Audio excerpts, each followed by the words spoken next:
Hi, ഇന്ന് നമ്മൾ discuss ചെയ്യുന്നത് റഷ്യൻ വിപ്ലവമാണ്. അഥവാ ലോക ചരിത്രത്തിൽ സിലബസിലുള്ള കുറച്ച് വിപ്ലവങ്ങളെ കുറിച്ചിട്ടാണ് പറയുന്നത്.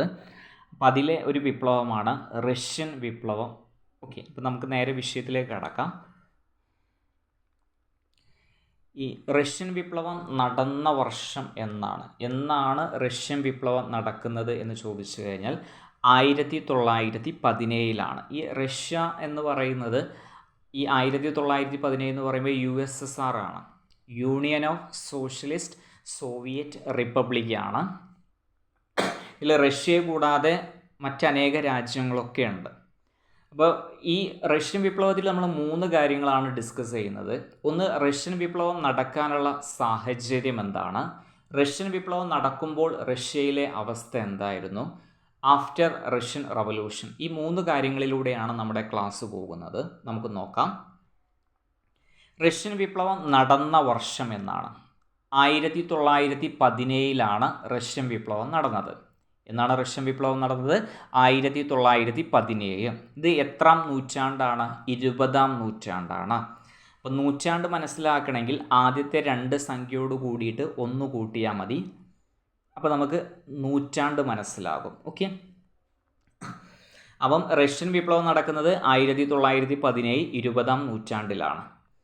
റഷ്യയിലെ ചക്രവർത്തിമാർ അറിയപ്പെട്ടിരുന്ന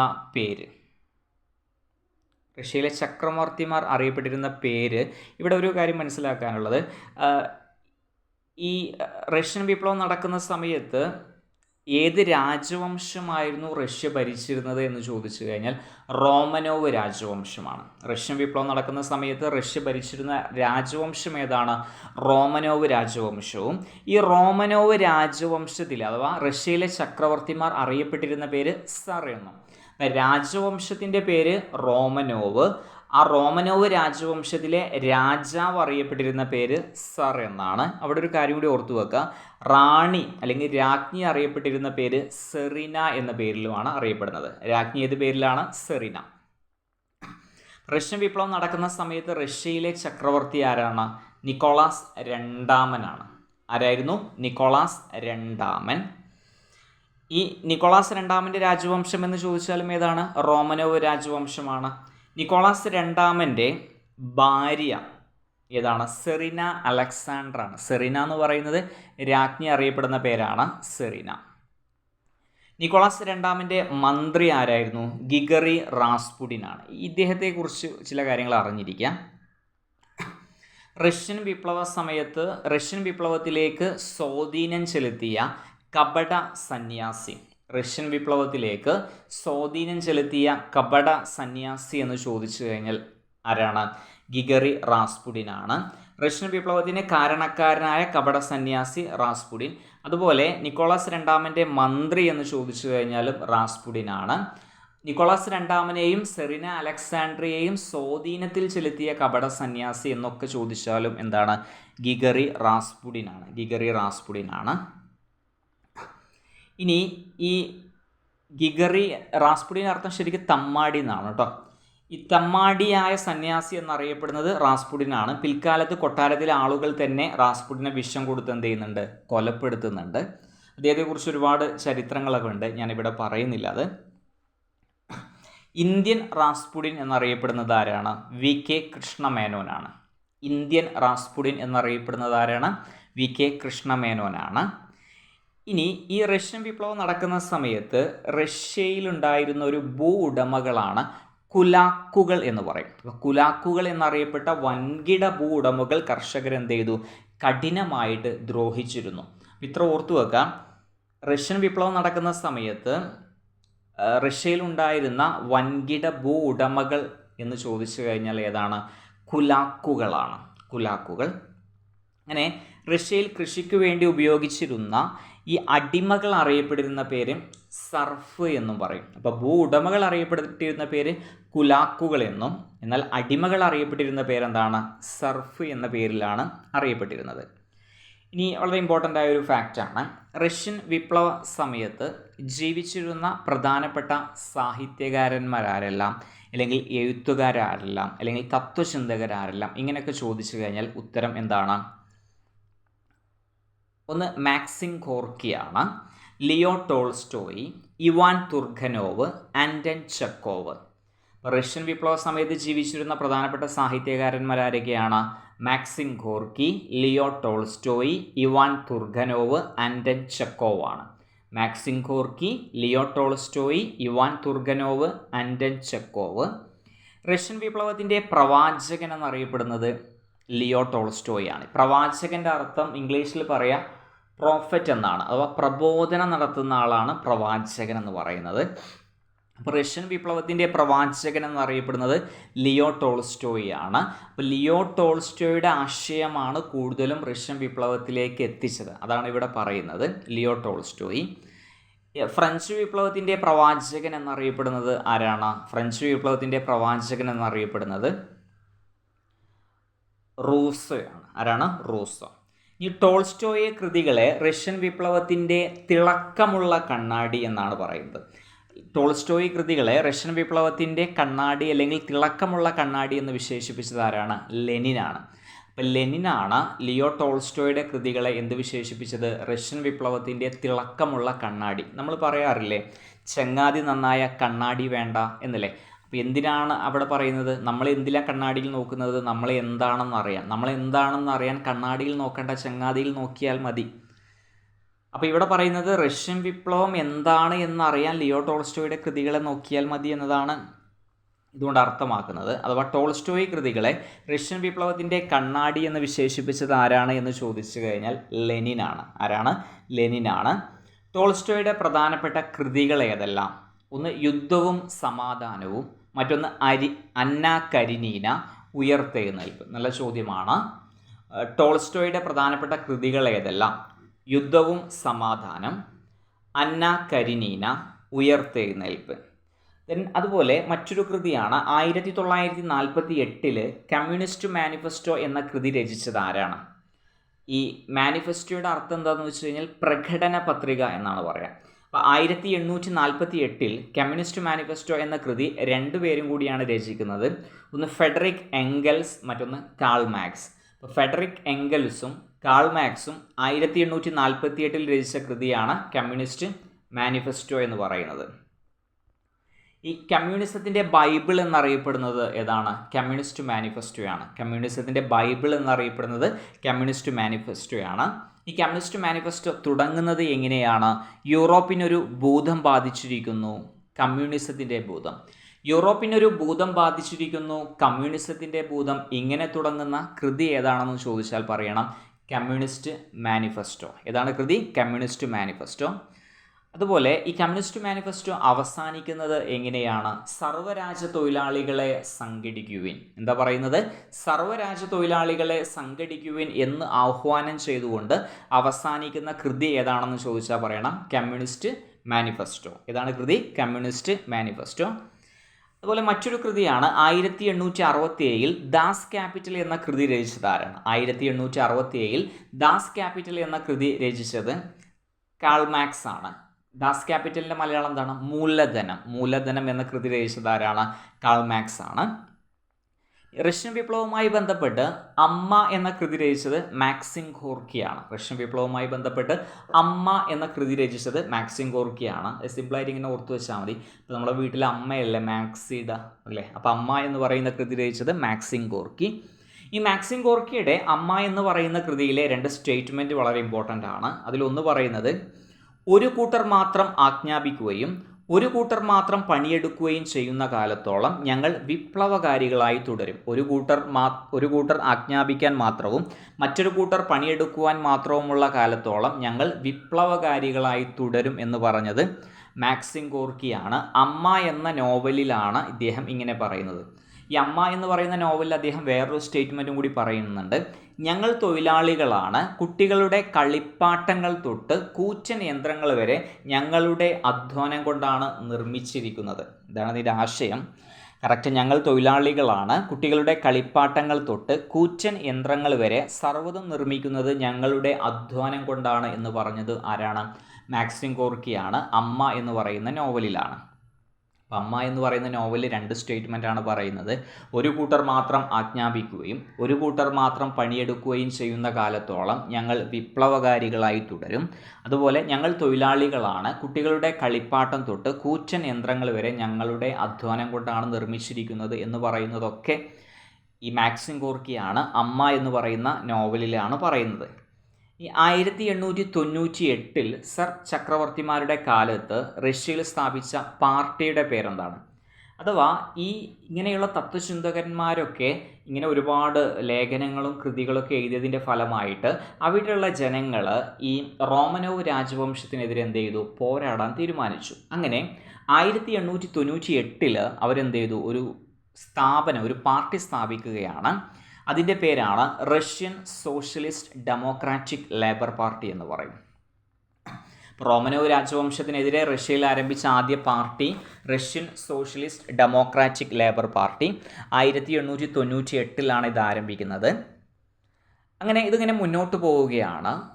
പിന്നീട് അഭിപ്രായ വ്യത്യാസത്തെ തുടർന്ന് 1903 ഈ Russian socialist democratic labour party ആശയ ഭിന്നതയെ തുടർന്ന് 2 പാർട്ടിയായിട്ട് എന്ത് ചെയ്യുകയാണ്? പിരിയുകയാണ്. ഒരു പാർട്ടിയുടെ പേര് ബോൾഷെവിക് എന്നും മറ്റൊരു പാർട്ടിയുടെ പേര് മെൻഷെവിക് എന്നാണ്. അപ്പോൾ ഒന്നുകൂടി ഓർക്കുക, ഈ 1898 Russian socialist democratic labour party എന്ന് പറയുന്ന പാർട്ടി രൂപീകരിച്ചു. അഭിപ്രായ വ്യത്യാസത്തെ തുടർന്ന് 1903 ഈ പാർട്ടി 2ആയി പിരിയുകയാണ്. ഒന്ന് ബോൾഷെവിക് എന്നും മറ്റൊന്ന് മെൻഷെവിക് എന്നും, അങ്ങനെ 2ആയിട്ട് എന്ത് ചെയ്തു? പിരിഞ്ഞു. ഈ ബോൾഷെവിക്കിൻ്റെ അർത്ഥം എന്താണെന്ന് ചോദിച്ചു കഴിഞ്ഞാൽ ഭൂരിപക്ഷം എന്നാണ്, മെജോറിറ്റി എന്ന് പറയും ബോൾഷെവിക്. മെൻഷെവിക് മൈനോറിറ്റി, ന്യൂനപക്ഷം. ഇതിനർത്ഥം വളരെ ഇമ്പോർട്ടൻ്റ് ആണ് കേട്ടോ.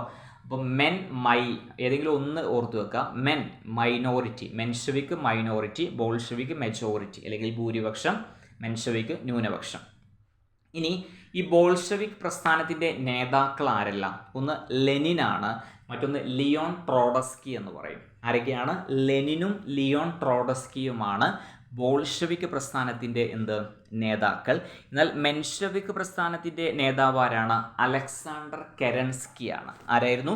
അലക്സാണ്ടർ കെരൻസ്കിയാണ്. മെൻഷെവിക് പ്രസ്ഥാനത്തിൻ്റെ നേതാവ് ആരാണ്? Alexander Kerensky. ഈ വിപ്ലവ കാലത്ത് ചുവപ്പ് കാവൽ സേന ആരംഭിക്കുന്നത് ലിയോൺ ട്രോഡസ്കിയും ലെനിനും കൂടിയിട്ടാണ്. എന്ത് സേന ആരംഭിക്കുന്നത്? ചുവപ്പ് കാവൽ സേന ആരംഭിക്കുന്നത്. വളരെ ഇമ്പോർട്ടൻ്റ് ആണ്. വിപ്ലവ സമയത്ത് ചുവപ്പ് കാവൽ സേന ആരംഭിക്കുന്നത് ആരൊക്കെയാണ്? ലെനിനും ലിയോൺ ട്രോഡസ്കിയുമാണ്. ഇങ്ങനെ മുന്നോട്ട് പോകുന്ന സമയത്ത് 1905 ജപ്പാനും റഷ്യയുമായിട്ടൊരു യുദ്ധം നടക്കുകയാണ്. യുദ്ധത്തിൽ എന്ത് ചെയ്തു? റഷ്യ പരാജയപ്പെട്ടു. അപ്പം ഈ ജപ്പാൻ ഈ സമയത്ത് എല്ലാ രാജ്യങ്ങളെയും ആക്രമിക്കുന്നുണ്ട്. ഇപ്പോൾ ജപ്പാനും റഷ്യയുടെ വലുപ്പെടുത്ത് നോക്കുന്ന സമയത്ത് 100ൽ 1 ഭാഗം മാത്രമേ ജപ്പാൻ ഉണ്ടാവുകയുള്ളൂ. എന്നിട്ട് ഈ ചെറിയൊരു ഭാഗം റഷ്യ എന്ത് ചെയ്തു? പരാജയപ്പെടുത്തി. അപ്പോൾ റഷ്യ പരാജയപ്പെട്ട് കഴിഞ്ഞാൽ സ്വാഭാവികമായും അവിടുത്തെ തദ്ദേശീയ ജനങ്ങളെ ഏത് രീതിയിൽ ബാധിക്കുമെന്ന് ചോദിച്ചു കഴിഞ്ഞാൽ അവിടെ ഒരു ഫൈനാൻഷ്യൽ ക്രൈസിസ് വരും. ഈ ഫൈനാൻഷ്യൽ ക്രൈസിസ് വന്നു കഴിഞ്ഞാൽ പണം ലഭിക്കാൻ വേണ്ടി ഇവരെന്ത് ചെയ്യും? നികുതി വീണ്ടും വർദ്ധിപ്പിക്കും.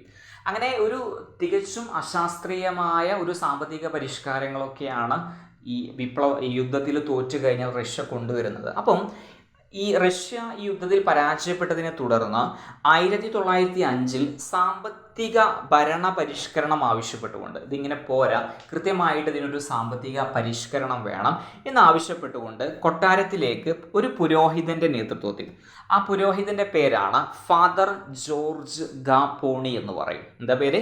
Father George Gapon. ഈ പുരോഹിതൻ്റെ നേതൃത്വത്തിൽ സമാധാനപരമായ ഒരു പ്രകടനം നടത്തുകയാണ് കൊട്ടാരത്തിലേക്ക് 1905. എന്ത് ആവശ്യപ്പെട്ടുകൊണ്ട്? ഒരു സാമ്പത്തിക പരിഷ്കരണം ആവശ്യപ്പെട്ടുകൊണ്ട്. ആരുടെ നേതൃത്വത്തിൽ? ഒരു ഫാദറിൻ്റെ. ആ ഫാദറിൻ്റെ പേരെന്താണ്? ഫാദർ ഗാപ്പോണി എന്ന് പറയും. അപ്പം ഈ പ്രകടനം നടത്തി. എന്നാൽ ഈ സർ ചക്രവർത്തി ഇതിനെതിരെ പട്ടാളക്കാരെ അയക്കുകയും നിരവധി ആളുകൾ ഇതിൽ മരണപ്പെടുകയും ചെയ്തതാണ്. അഥവാ ഇവിടെ ഇങ്ങനെ ഒരു സമരം നടക്കുമ്പോൾ യാതൊരു മുന്നറിയിപ്പും ഇല്ലാതെയാണ് എന്ത് ചെയ്യുന്നത്, ഇതിനെ അടിച്ചമർത്തുന്നത്. ഇപ്പം നിങ്ങളൊരു സമരം ചെയ്യുകയാണെങ്കിൽ പോലീസ് പറയുന്ന ഒരു സ്റ്റേറ്റ്മെൻ്റ് ഉണ്ട്, എല്ലാവരും സമാധാനപരമായി പിരിഞ്ഞു പോകണം. ഇതൊന്നും പറയാതെ യാതൊരു മുന്നറിയിപ്പും ഇല്ലാതെ ഒരുപാട് പേരെ അടിച്ചമർത്തുന്നു, അതിൽ ഒരുപാട് പേര് മരണപ്പെടുന്നു. ഈ ഒരു സംഭവം നടക്കുന്നത് 1905 യുദ്ധം നടക്കുന്നത്, യുദ്ധത്തിൽ പരാജയപ്പെട്ടു. അങ്ങനെ ഈ ആളുകൾ സമരം നടന്ന് മരണപ്പെടുന്നത് 1905 ജനുവരി 9 ഞായറാഴ്ചയായിരുന്നു. ഈ പ്രകടനം ഒരു ഞായറാഴ്ചയായിരുന്നു. അതുകൊണ്ട് തന്നെ ഈ ഒരു സംഭവം അറിയപ്പെടുന്നത് ബ്ലഡി സൺഡേ അല്ലെങ്കിൽ രക്തരൂക്ഷിത ഞായറാഴ്ച എന്നറിയപ്പെടുന്നു. ഇത്രയും ആളുകൾ കൊല്ലപ്പെട്ടതും പരിക്കേറ്റതുമായ ഈ ഒരു സംഭവം നടക്കുന്നത് 1905 ജനുവരി 9 ഞായറാഴ്ചയായിരുന്നു. അതുകൊണ്ട് ഈ ഒരു സംഭവം അറിയപ്പെടുന്നത് രക്തരൂക്ഷിത ഞായറാഴ്ച അല്ലെങ്കിൽ ബ്ലഡി സൺഡേ എന്ന പേരിലാണ് എന്നത് അറിയപ്പെടുന്നത്. ഇവിടെ ഒരു കാര്യം കൂടി ഓർക്കേണ്ടത്, ഈ ഒരു സംഭവത്തെ റഷ്യൻ വിപ്ലവത്തിൻ്റെ മുന്നൊരുക്കം എന്ന് വിശേഷിപ്പിച്ചത്, ഈ 1905 റഷ്യൻ വിപ്ലവത്തിൻ്റെ മുന്നൊരുക്കം എന്ന് വിശേഷിപ്പിച്ചത് ആരായിരുന്നു? ലെനിനാണ്. ആരാണ്? ലെനിൻ. അങ്ങനെ ഈ ഒരു സംഭവം നടന്നതോട് കൂടിയിട്ട് റഷ്യയിലുള്ള ജനങ്ങൾക്ക് കൂടുതലും വെറുപ്പും വിദ്വേഷവും ആരോട് വന്നു? റോമനോവ് രാജവംശത്തോടും അന്നത്തെ രാജാവായ സർ നിക്കോളാസ് രണ്ടാമനോടും. അപ്പോൾ ഇത് കുറക്കാൻ വേണ്ടിയിട്ട് അവിടുത്തെ മന്ത്രിമാർ ഇദ്ദേഹത്തോട് പറയാണ്, എന്തെങ്കിലും പെട്ടെന്ന് ഫേവറായ ജനങ്ങൾക്ക് കാര്യങ്ങൾ ചെയ്തു കൊടുത്തിട്ടില്ലെങ്കിൽ വലിയൊരു കലാപം തന്നെ ഈ രാജ്യത്തുണ്ടാവും എന്ന് പറഞ്ഞു. അങ്ങനെ മനസ്സിലാക്കിയിട്ട് ഈ സംഭവത്തിൽ സർ ചക്രവർത്തി ഖേദം പ്രകടിപ്പിക്കുകയും തുടർന്ന് റഷ്യയിൽ ഡ്യൂമ എന്ന് പറയുന്ന ഒരു നിയമനിർമ്മാണ സഭ അല്ലെങ്കിൽ ഒരു പാർലമെൻറ്റ് എന്ത് ചെയ്തു? രൂപീകരിച്ചു. റഷ്യയുടെ പാർലമെൻറ്റ് അറിയപ്പെടുന്ന പേര് എന്താണെന്ന് ചോദിച്ചു കഴിഞ്ഞാലും ഡ്യൂമയാണ്. ഏതാണ്? ഡ്യൂമ. അപ്പം ഈ ഡ്യൂമയുടെ പ്രധാനപ്പെട്ട ആവശ്യം എന്താണെന്ന് ചോദിച്ചു കഴിഞ്ഞാൽ, ഒന്നാം ലോക മഹായുദ്ധത്തിൽ എന്ത് ചെയ്യാൻ പാടില്ല? റഷ്യ പങ്കെടുക്കാൻ പാടില്ല. ഇതായിരുന്നു പ്രധാനപ്പെട്ട ആവശ്യം. അപ്പോൾ എല്ലാവരും അംഗീകരിച്ചു. എന്നാൽ ഡ്യൂമയുടെ എതിർപ്പ് മറികടന്ന് 1914 നിക്കോളാസ് രണ്ടാമൻ ഒന്നാം ലോക മഹായുദ്ധത്തിൽ പങ്കെടുക്കാൻ എന്ത് ചെയ്തു? ജർമ്മനിയിലേക്ക് പുറപ്പെട്ടു. ഇത് വീണ്ടും പ്രശ്നങ്ങൾ ഉണ്ടാക്കി. ഡ്യൂമയുടെ പ്രധാനപ്പെട്ട ആവശ്യം എന്ന് പറയുന്നത് റഷ്യ ഒന്നാം ലോക മഹായുദ്ധത്തിൽ എന്ത് ചെയ്യാൻ പാടില്ല? പങ്കെടുക്കാൻ പാടില്ല എന്നായിരുന്നു പറഞ്ഞത്. എന്നാൽ ഇതിൻ്റെ എതിർപ്പ് മറികടന്ന് 1914 നിക്കോളാസ് രണ്ടാമൻ ഒന്നാം ലോക മഹായുദ്ധത്തിൽ പങ്കെടുക്കാൻ വേണ്ടി അങ്ങോട്ട് പോയി? ജർമ്മനിയിലേക്ക് പോയി. അപ്പം ഈ സംഭവത്ത് ഇവിടെ ഒരു കാര്യം കൂടി നടക്കുന്നുണ്ട്. റഷ്യൻ വിപ്ലവം എത്ര ഘട്ടമായാണ് നടക്കുന്നത് എന്ന് പരീക്ഷയ്ക്ക് ചോദിക്കും. 2 ഘട്ടമായിട്ടാണ് റഷ്യൻ വിപ്ലവം 2 ഘട്ടമായിട്ടാണ് നടക്കുന്നത്. അപ്പോൾ ആ 2 ഘട്ടം ഏതൊക്കെയാണ്? ഒന്ന് ഫെബ്രുവരി വിപ്ലവം എന്നും മറ്റൊന്ന് ഒക്ടോബർ വിപ്ലവം എന്നും. നമ്മൾ പഠിച്ചിട്ടുണ്ട് റഷ്യൻ വിപ്ലവം നടന്ന വർഷം എന്നാണ് 1917. ഏത് നൂറ്റാണ്ടാണ്? 20-ാം നൂറ്റാണ്ട്. അപ്പം 2 ഘട്ടമായിട്ടാണ് റഷ്യൻ വിപ്ലവം നടക്കുന്നത്. ഒന്നാമത്തെ ഘട്ടം അറിയപ്പെടുന്നത് ഫെബ്രുവരി വിപ്ലവം എന്നും രണ്ടാമത്തെ ഘട്ടം അറിയപ്പെടുന്നത് ഒക്ടോബർ വിപ്ലവം എന്നും. അപ്പോൾ എന്താണ് ഈ ഫെബ്രുവരി വിപ്ലവം എന്ന് ചോദിച്ചു കഴിഞ്ഞാൽ, ഞാൻ പറഞ്ഞു ഒന്നാം ലോക മഹായുദ്ധത്തിൽ പങ്കെടുക്കാൻ വേണ്ടി നിക്കോളാസ് രണ്ടാമൻ ജർമ്മനിയിലേക്കൊക്കെ പോയി. അപ്പം അവിടെ ഭക്ഷ്യക്ഷാമം എന്ത് ചെയ്തു? രൂക്ഷമാവുകയാണ്. അപ്പോൾ ഭക്ഷ്യക്ഷാമം രൂക്ഷമായപ്പോൾ റൊട്ടിക്ക് വേണ്ടി ക്യൂ നിന്ന വനിതകൾ പെട്ടെന്ന് അവരെന്ത് ചെയ്തു? പ്രകടനം നടത്തുകയും തുടർന്ന് സർ ചക്രവർത്തി പട്ടാളക്കാരെന്ത് ചെയ്തു? ഇവരെ അടിച്ചമർത്താൻ വേണ്ടി അയച്ചു. എന്നാൽ പ്രകടനത്തെ അനുകൂലിച്ചുകൊണ്ട് ഈ പട്ടാളക്കാർ തിരിച്ച് ആരുടെ ഭരണം പിടിച്ചെടുക്കുകയാണ്? നിക്കോളാസ് രണ്ടാമൻ്റെ ഭരണം പിടിച്ചെടുക്കുകയാണ്. ഈ ഒരു സംഭവം നടക്കുന്നത് 1917 മാർച്ച് 12 അഥവാ 1917 മാർച്ച് 8 ഭക്ഷ്യക്ഷാമം രൂക്ഷമായപ്പോൾ. മാർച്ച് 8 വനിതാ ദിനാണല്ലോ. അപ്പോൾ മാർച്ച് 8 വനിതകൾ ഭക്ഷ്യക്ഷാമം രൂക്ഷമായപ്പോൾ എന്ത് ചെയ്തു? റൊട്ടിക്ക് വേണ്ടി ക്യൂ നിൽക്കുകയാണ്. എന്നാൽ ആ ക്യൂവിൽ നിന്ന് പിന്നീട് അത് പ്രകടനമായി മാറി. അങ്ങനെ അടിച്ചമർത്താൻ വേണ്ടി സർ നിക്കോളാസ് രണ്ടാമൻ സൈന്യത്തെ വിട്ടെങ്കിലും സൈന്യം സമരക്കാരുടെ കൂടെ ചേർന്ന് നിക്കോളാസ് രണ്ടാമൻ്റെ ഭരണം എന്ത് ചെയ്തു? 1917 മാർച്ച് 12 എന്ത് ചെയ്തു? പിടിച്ചെടുത്തു. സോ ഈ മാർച്ച് 12 നടന്നതുകൊണ്ട് ഈ വിപ്ലവം അറിയപ്പെടുന്നതാണ് ഫെബ്രുവരി വിപ്ലവം. അവിടെ ഒരു മാസം പിറകിലായതുകൊണ്ടാണ് അങ്ങനെ അറിയപ്പെടുന്നത്. ഓക്കെ, അപ്പോൾ പറഞ്ഞു വരുന്നത് ഫെബ്രുവരി വിപ്ലവം നടന്നത് 1917 മാർച്ച് 12 മാർച്ച് 12 ഈ വിപ്ലവം നടക്കുന്നത് മാർച്ച് 12 പക്ഷെ അത് അറിയപ്പെടുന്നത് ഫെബ്രുവരി വിപ്ലവമാണ് എന്ന പേരിലാണ് അറിയപ്പെടുന്നത്. ശ്രദ്ധിച്ച് കേൾക്കുക കേട്ടോ. ഈ ഫെബ്രുവരി വിപ്ലവത്തിന് ശേഷം റഷ്യയിലെ പാർലമെൻറ്റ് എന്തായി? ഡ്യൂമ റിപ്പബ്ലിക് ആയിട്ട് എന്ത് ചെയ്യാണ്? പ്രഖ്യാപിക്കുകയാണ്. ഫെബ്രുവരി വിപ്ലവം നടന്നതിന് ശേഷം റഷ്യയുടെ പാർലമെൻറ്റ് എന്ത് ചെയ്തു? പാർലമെൻറ്റായ ഡ്യൂമ റിപ്പബ്ലിക്കായിട്ട് റഷ്യയെ പ്രഖ്യാപിച്ചു. അങ്ങനെ തുടർന്ന് റഷ്യയിൽ നിലവിൽ വന്ന ഒരു താൽക്കാലിക ഗവൺമെൻറ്റിൻ്റെ തലവനായിരുന്നു പ്രിൻസ് ലിവോവ് എന്ന് പറയും. പ്രിൻസ് ലിവോവ്. ഇദ്ദേഹത്തിൻ്റെ ശേഷം അധികാരത്തിൽ വന്നത് കെരൻസ്കിയാണ്, അലക്സാണ്ടർ കെരൻസ്കിയാണ്. അപ്പം ശരിക്കും പരീക്ഷയ്ക്ക് ചോദിക്കുക, ഫെബ്രുവരി വിപ്ലവത്തിന് ശേഷം പിന്നീട് റഷ്യ അധികാരത്തിൽ വന്നത് അലക്സാണ്ടർ കെരൻസ്കിയാണ്. പ്രിൻസ് ലിവോവ് എന്ന് പറയുന്ന ഒരു വ്യക്തി കുറച്ച് ദിവസം നിൽക്കുന്നുണ്ട്, പക്ഷെ അവരെക്കുറിച്ച് ഡീറ്റെയിൽ ആയിട്ട് എവിടെയും പറയുന്നില്ല. പ്രധാനമായിട്ടും ഫെബ്രുവരി വിപ്ലവത്തിന് ശേഷം റഷ്യയിൽ അധികാരത്തിൽ വന്നത് അലക്സാണ്ടർ കെരൻസ്കിയാണ്, അഥവാ മെൻഷവിക്കിൻ്റെ നേതാവാണ്. ഭൂരിപക്ഷമായ ബോൾഷവിക്കിനെ അവിടെ നിർത്തിക്കൊണ്ട് ന്യൂനപക്ഷമായ മെൻഷവിക്കിൻ്റെ നേതാവായ അലക്സാണ്ടർ കെരൻസ്കിയാണ് ഫെബ്രുവരി വിപ്ലവത്തിന് ശേഷം റഷ്യയിൽ അധികാരത്തിൽ വരുന്നത്. ഈ അലക്സാണ്ടർ കെരൻസ്കിയുടെ സർക്കാരിൻ്റെ ഔദ്യോഗിക വസതി ഏതാണ്? അലക്സാണ്ടർ കെരൻസ്കിയുടെ സർക്കാരിൻ്റെ ഔദ്യോഗിക വസതി വിൻ്റർ പാലസ് ആണ്. ഏതാണ്? വിൻ്റർ പാലസ് ആണ്.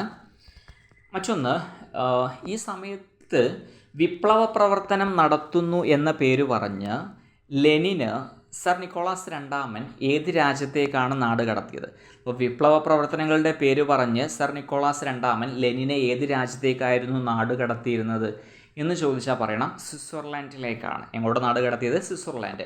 അങ്ങനെ നിക്കോളാസ് രണ്ടാമൻ്റെ ഭരണം നഷ്ടപ്പെട്ടപ്പോൾ ഈ നിക്കോളാസ് രണ്ടാമൻ സ്വിറ്റ്സർലാൻഡിൽ നിന്ന് തിരിച്ച് എങ്ങോട്ട് വരുന്നു? ഇന്ത്യയിലേക്ക് വരുന്നു. ഇന്ത്യയിലേക്കല്ല, റഷ്യയിലേക്ക് വരുന്നു. അദ്ദേഹത്തെ വളരെ ആവേശപൂർവ്വം ജനങ്ങൾ സ്വീകരിച്ചു. അങ്ങനെ അദ്ദേഹം എല്ലാ സ്ഥലങ്ങളിലും പോയിട്ട് പ്രസംഗിക്കാൻ തുടങ്ങി. അങ്ങനെ അദ്ദേഹത്തിൻ്റെ പ്രസംഗത്തിൽ നിന്ന് ഒരു ആശയം വരികയാണ്. റഷ്യൻ വിപ്ലവത്തിൻ്റെ പ്രധാന മുദ്രാവാക്യം എന്താണ്? ഭൂമി, സമാധാനം, ആഹാരമാണ്. റഷ്യൻ വിപ്ലവത്തിൻ്റെ പ്രധാന മുദ്രാവാക്യം എന്താണെന്ന് ചോദിച്ചു കഴിഞ്ഞാൽ ഭൂമി, സമാധാനം, ആഹാരമാണ്. ഈ വിപ്ലവത്തിൻ്റെ മറ്റൊരു മുദ്രാവാക്യമാണ് കൃഷിഭൂമി കർഷകർക്ക്, ഭക്ഷണം പാവപ്പെട്ടവർക്ക്, അധികാരം തൊഴിലാളികൾക്ക്, സ്വാതന്ത്ര്യം എല്ലാവർക്കും. അപ്പം കൃഷിഭൂമി കർഷകർക്ക്, ഭക്ഷണം പാവപ്പെട്ടവർക്ക്, അധികാരം തൊഴിലാളികൾക്ക്, സ്വാതന്ത്ര്യം എല്ലാവർക്കും. ഇതാണ് വിപ്ലവത്തിൻ്റെ മറ്റൊരു മുദ്രാവാക്യം. തുടർന്ന് ലെനിൻ തൊഴിലാളികളെ ഓരോ സ്ഥലങ്ങളിലും തൊഴിലാളി ഗ്രൂപ്പുകൾ ഉണ്ടാക്കുകയാണ്. ഈ തൊഴിലാളി ഗ്രൂപ്പുകൾ അറിയപ്പെട്ടിരുന്ന പേരാണ് സോവിയറ്റ് എന്ന് പറയും. അപ്പോൾ ലെനിൻ്റെ കാലത്ത് റഷ്യയിൽ സ്ഥാപിച്ച തൊഴിലാളി യൂണിയനുകൾ അറിയപ്പെട്ടിരുന്ന പേരാണ് സോവിയറ്റ് എന്ന പേരിലാണ് അറിയപ്പെടുന്നത്. അങ്ങനെ 1917 നവംബർ 6 ലെനിൻ തൊഴിലാളികളോട് വിപ്ലവത്തിന് ആഹ്വാനം ചെയ്യുകയാണ്. തുടർന്ന് അലക്സാണ്ടർ കെരൻസ്കിയുടെ ഭരണം ലെനിൻ്റെ നേതൃത്വത്തിൽ തൊഴിലാളികൾ പിടിച്ചടക്കുകയാണ്. അപ്പോൾ എന്താണ് ഈ ഒരു സംഭവമാണ് ഒക്ടോബർ വിപ്ലവം എന്നും ബോൾഷെവിക് വിപ്ലവം എന്നും അറിയപ്പെടുന്നത്. ഒന്നുകൂടി പറഞ്ഞുതരാം. 1917 നവംബർ 6 ലെനിൻ്റെ നിർദ്ദേശപ്രകാരം തൊഴിലാളികൾ അലക്സാണ്ടർ കെരൻസ്കിയുടെ ഭരണം പിടിച്ചെടുത്തു. ഈ ഒരു സംഭവം നവംബറിൽ നടന്നതുകൊണ്ട് ഒക്ടോബർ വിപ്ലവം എന്നും പറയുന്നു. അതുപോലെ ഇത് ബോൾഷെവിക്കാണ് നടത്തിയത്, അതുകൊണ്ട് ബോൾഷെവിക് വിപ്ലവം എന്നും അറിയപ്പെടുന്നു. ഈ ഒന്നാം ലോക മഹായുദ്ധത്തിൽ നിന്ന് റഷ്യ പിന്മാറാൻ കാരണം എന്താണ് എന്ന് ചോദിച്ചാൽ റഷ്യൻ വിപ്ലവമാണ്. ഒന്നാം ലോക മഹായുദ്ധത്തിൽ നിന്ന് റഷ്യ പിന്മാറാൻ കാരണം എന്താണ്? റഷ്യൻ വിപ്ലവമാണ്. ലോകത്ത് വിജയിച്ച ആദ്യ സോഷ്യലിസ്റ്റ് വിപ്ലവം എന്ന് ചോദിച്ചാലും ഇത് തന്നെയാണ്, റഷ്യൻ വിപ്ലവമാണ്. അതുപോലെ ലോകത്ത് വിജയിച്ച പിന്നെ സോഷ്യലിസം എന്ന ആശയം ലോകവ്യാപകമായി പ്രചരിക്കാൻ കാരണമായ വിപ്ലവം. സോഷ്യലിസം എന്ന ആശയം ലോകവ്യാപകമായി പ്രചരിക്കാൻ കാരണമായ വിപ്ലവം എന്ന് ചോദിച്ചാലും റഷ്യൻ വിപ്ലവമാണ്.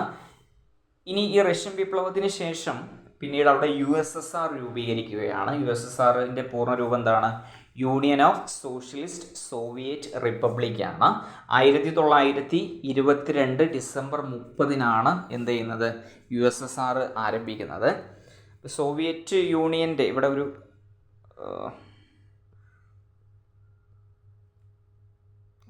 നമ്മൾ USSRലേക്ക് വരാം. അതിന് മുന്നേ നമുക്ക് അറിഞ്ഞിരിക്കേണ്ട ഒരു കാര്യമുണ്ട്.